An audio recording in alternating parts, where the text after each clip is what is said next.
Fast food has gotten me to the shape that I'm in today, and I regret it. Everybody should be watching this show. Family by the Ton, Season 2, Episode 2 Takeaways. You gotta be so good that they can't ignore you, especially the ones that ain't done shit for you. Yeah, you know exactly what I mean. They stab you in the back and then they ask why you're bleeding. I don't trust words, I trust actions. I don't care what you heard, I'm not slacking. My name is Alan Roberts. This is Everyday Day Fitness. Like, subscribe, click the notification button right over there, and share my videos. Thank you very much. Check out my second channel, Alan Roberts. In my opinion, of course, will be below and above. And at the end, that's where all the links are going to be. It's where I talk about non-fitness related stuff, some fitness related stuff, whatever I want to talk about. It's like my therapy channel. Anyway, this is going to be a low swearing and no swearing video because I want everybody to feel free to watch this, including the snowflakes that get triggered by swearing. And the reason being is not only do I believe that everybody should watch this video, but I believe that everybody should be watching the show Family by the Ton. It shows obesity how it actually is. It shows obesity without the candy-coated shell, pun intended, to what it actually is. Like, it is a family of people who are all morbidly obese, and what their struggles, what they're going through, and what they're trying to do about it. Now, to the cast members of the show, I applaud you. I'm a very, very blunt person.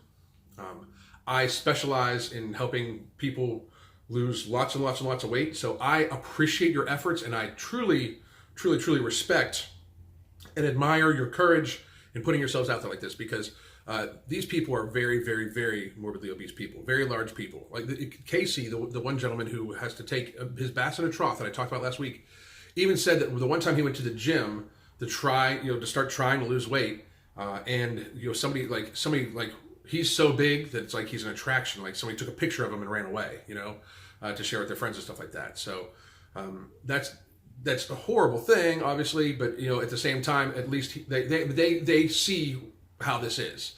Like, they are not trying to show that it's awesome. They're not trying to highlight, well, you can be healthy at every size, because that's a ridiculous thing, by the way. The healthy at every size movement, you people are ridiculous. This show probably makes you hurt deep down inside.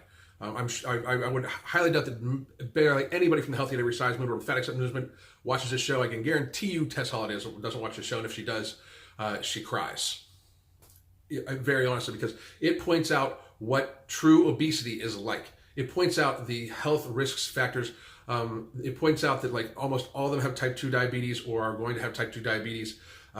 This past week, episode 1 saw the one lady who has cancer, who has to lose 300 pounds before they can even operate safely on her. The operation will kill her if she doesn't lose like at least 300 pounds. That's insane. She had gastric bypass surgery. She's recovering. And then every member of the family that is obese is going to the doctor this week, or talking about that they are going to take part in getting gastric bypass also. Now, I've been the first to say many times, I am not a fan of gastric bypass surgery. And the reason being is I don't believe it teaches these people the life choices, how to make the proper life choices to stay healthy even afterwards. A lot of times people that get gastric bypass surgery don't change what they eat, they just change the quantity of what they eat, and therefore then they become malnourished, and it is still a very, very, very large issue. The doctor in the show, who I also want to commend, points that out, that they must change what they eat, not just the quantity of what they eat. I think that's excellent. I was very impressed with the psychological counseling that Casey had to get to on the show to see if he could have the surgery. Casey went to the doctor and stepped on the scale, and he talked about how his normal procedure for weighing himself is that he normally goes to the bathroom, is completely naked, and even throws up his last meal, anything to make that number smaller. Here is a sign for you that you are morbidly obese, that you are not healthy at every size, that deep down there's a problem. If you do not want to see the number on that scale for some reason, because if you are classified as obese and don't want to see the number on that scale, it's unhealthy. The one gentleman who was a firefighter and had to retire due to his obesity because he was afraid he was going to cost somebody their life. He was going to hurt one of his coworkers or get somebody killed because of his obesity, because of his size. He has to sit down to cook dinner. If you have to sit down to do a normal act of daily living that's normally done standing up, you very honestly are not healthy. You are not a healthy person.